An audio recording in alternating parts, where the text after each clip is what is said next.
ನಮಸ್ಕಾರ. ಇದು ಕೇವಲ ಒಂದು ದೇವಾಲಯದ ಕಥೆಯಲ್ಲ. ಇದು ಶತಮಾನಗಳ ಕೃಷಿ, ಸಂಸ್ಕೃತಿ ಮತ್ತು ದೈವಿಕ ಪವಾಡಗಳ ಸಂಗಮ. ಇಂದು ಬೆಂಗಳೂರಿನ ಭಾಗವಾಗಿರುವ ದೇವರಚಿಕ್ಕನಹಳ್ಳಿ ಹಿಂದೆ ಸಮೃದ್ಧ ಕೃಷಿ ಭೂಮಿಯಾಗಿತ್ತು. ಇಲ್ಲಿನ ಜನರು ತಮ್ಮ ಬದುಕಿನ ಪ್ರತಿ ಹೆಜ್ಜೆಯಲ್ಲೂ ದೈವವನ್ನು ನಂಬಿದ್ರು. ಸಾವಿರಾರು ವರ್ಷಗಳ ಹಿಂದೆ ಹಳ್ಳಿಯ ಒಂದು ಪುಟ್ಟ ಕಲ್ಲು ಮಂಟಪದಲ್ಲಿ ಸಪ್ತ ಮಾತೃಕೆಯರಾದ ಬ್ರಾಹ್ಮಿ, ಮಹೇಶ್ವರಿ, ಕೌಮಾರಿ, ವೈಷ್ಣವಿ, ವಾರಾಹಿ, ಇಂದ್ರಾಣಿ ಮತ್ತು ಚಾಮುಂಡಿ ದೇವಿಯರು ನೆಲೆಗೊಂಡಿದ್ದರು. ರೈತರು ತಮ್ಮ ವ್ಯವಸಾಯದ ಕೆಲಸಗಳನ್ನು ಆರಂಭಿಸುವ ಮುನ್ನ ಈ ತಾಯಂದಿರನ್ನು ಪೂಜಿಸುವುದು ಇಲ್ಲಿನ ವಾಡಿಕೆಯಾಗಿತ್ತು.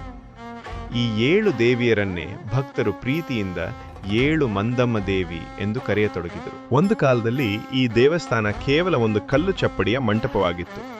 ಅಂತಹ ಸಮಯದಲ್ಲಿ ಗ್ರಾಮದ ಶ್ರೇಷ್ಠ ಭಕ್ತರೊಬ್ಬರಿಗೆ ದೇವಿಯು ಕನಸಿನಲ್ಲಿ ದರ್ಶನ ನೀಡಿದಳು. ಆಕಾಶ ಮತ್ತು ಭೂಮಿಯಷ್ಟೇ ಎತ್ತರಕ್ಕೆ ನಿಂತ ದೇವಿಯ ರೂಪ ವರ್ಣನಾತೀತವಾಗಿತ್ತು. ರೇಷ್ಮೆ ಸೀರೆ, ಕಂಠದಲ್ಲಿ ಆಭರಣಗಳು ಮತ್ತು ಸೂರ್ಯನ ಪ್ರಕಾಶದಂತೆ ಹೊಳೆಯುವ ಆಕೆಯ ಮೂಗುತಿಯ ಕಾಂತಿ ಭಕ್ತನನ್ನು ಮಂತ್ರಮುಗ್ಧಗೊಳಿಸಿತು. ನಾನು ನಿಮ್ಮ ರಕ್ಷಕಿ, ಭಯಪಡಬೇಡಿ ಎಂಬ ದೇವಿಯ ಅಭಯವಾಣಿ ದೇವಾಲಯ ನಿರ್ಮಾಣಕ್ಕೆ ನಾಂದಿಯಾಯಿತು. ಗ್ರಾಮದ ಹಿರಿಯರಾದ ಶಾನುಭೋಗರು ತಮ್ಮ ಜಾಗವನ್ನು ದಾನವಾಗಿ ನೀಡಿದರು. ಭಕ್ತರೆಲ್ಲರೂ ಒಗ್ಗೂಡಿ ಭವ್ಯವಾದ ಗರ್ಭಗುಡಿಯನ್ನು ನಿರ್ಮಿಸಿ ಸಪ್ತ ಮಾತೃಕೆಯರೊಂದಿಗೆ ಗಂಗಮ್ಮ, ಯಲ್ಲಮ್ಮ ಮತ್ತು ಓಂ ಶಕ್ತಿ ದೇವಿಯರನ್ನು ಪ್ರತಿಷ್ಠಾಪಿಸಿದರು. ಈ ದೇವಾಲಯವು ಕೇವಲ ಪೂಜಾ ಸ್ಥಳವಲ್ಲ, ಇದೊಂದು ದಿವ್ಯ ಶಕ್ತಿ ಕೇಂದ್ರ. ಇಲ್ಲಿನ ದೇವಮೂಲೆಯಿಂದ ಕುಬೇರ ಮೂಲೆಯವರೆಗೆ ಶಕ್ತಿಯುತವಾದ ಕಾಸ್ಮಿಕ್ ಕಿರಣಗಳು ಹರಿಯುತ್ತವೆ ಎಂಬ ನಂಬಿಕೆ ಇದೆ.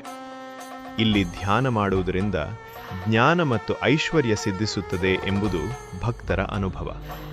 ಪ್ರತಿ ಶುಕ್ರವಾರ ರಾಹುಕಾಲದಲ್ಲಿ ದೇವಿಗೆ ನಿಂಬೆಹಣ್ಣಿನ ದೀಪ ಹಚ್ಚಿ ಸಿಹಿ ಪೊಂಗಲ್ ನೈವೇದ್ಯ ಅರ್ಪಿಸುವುದು ಇಲ್ಲಿನ ವಿಶೇಷ ಸೇವೆ. ನವರಾತ್ರಿಯ ಸಂದರ್ಭದಲ್ಲಿ ತಾಯಿಯ ದರ್ಶನ ಪಡೆದರೆ ಕಲಿಯುಗದ ಸಕಲ ಕಷ್ಟಗಳು ನಿವಾರಣೆಯಾಗುತ್ತವೆ ಎಂಬ ದೃಢವಾದ ವಿಶ್ವಾಸ ಭಕ್ತರಲ್ಲಿದೆ. ಇಂದಿಗೂ ಮನೆ, ಮನ ಹಾಗೂ ಆರೋಗ್ಯದ ಸಮಸ್ಯೆಗಳಿಗೆ ತಾಯಿ 7 ಮಂದಮ್ಮ ದೇವಿಯು ಕಲ್ಪವೃಕ್ಷವಾಗಿ ನೆಲೆಸಿದ್ದಾಳೆ. ಈಗ ನೀವು ದರ್ಶನ ಪಡೆಯುತ್ತಿರುವುದು ಸಾಕ್ಷಾತ್ ಜಾಗೃತ ದೈವ ದೇವರಚಿಕ್ಕನಹಳ್ಳಿಯ ಶ್ರೀ 7 ಮಂದಮ್ಮ ದೇವಿಯದ್ದು. ನೋಡಿ, ಆ ತಾಯಿಯ ದಿವ್ಯ ಅಲಂಕಾರ, ರೇಷ್ಮೆ ಸೀರೆ ಮತ್ತು ಆಭರಣಗಳಿಂದ ಕಂಗೊಳಿಸುತ್ತಿರುವ ಸಪ್ತ ಮಾತೃಕೆಯರ ಈ ರೂಪ ಭಕ್ತರ ಕಣ್ಮನ ಸೆಳೆಯುತ್ತಿದೆ. ವಿಶೇಷವಾಗಿ ಆಕೆಯ ನಾಸಿಕದಲ್ಲಿ ಮಿನುಗುತ್ತಿರುವ ಮೂಗುತಿಯನ್ನು ಗಮನಿಸಿ, ಸಹಸ್ರ ಸೂರ್ಯರ ಕಾಂತಿಯೊಂದಿಗೆ ಭಕ್ತನ ಕನಸಿನಲ್ಲಿ ದೇವಿಯು ಹೇಗೆ ದರ್ಶನ ನೀಡಿದ್ದಳೋ ಅದೇ ದಿವ್ಯ ಪ್ರಕಾಶವನ್ನು ನಾವಿಲ್ಲಿ ಕಾಣಬಹುದು. ಈ ತಾಯಿಯ ಮಂದಹಾಸದ ದರ್ಶನ ಪಡೆದರೆ ಸಾಕು, ನಿಮ್ಮ ಸಂಕಷ್ಟಗಳೆಲ್ಲವೂ ದೂರವಾಗಿ ಜೀವನದಲ್ಲಿ ಸುಖ ಸಮೃದ್ಧಿ ನೆಲೆಸುತ್ತದೆ ಎಂಬುದು ಅಚಲವಾದ ನಂಬಿಕೆ. ದೇವಿಯ ಈ ಕೃಪಾ ಕಟಾಕ್ಷ ಸದಾ ನಿಮ್ಮ ಮೇಲಿರಲಿ. ಓಂ ಶ್ರೀ 7 ಮಂದಮ್ಮ ದೇವಿಯೇ ನಮಃ.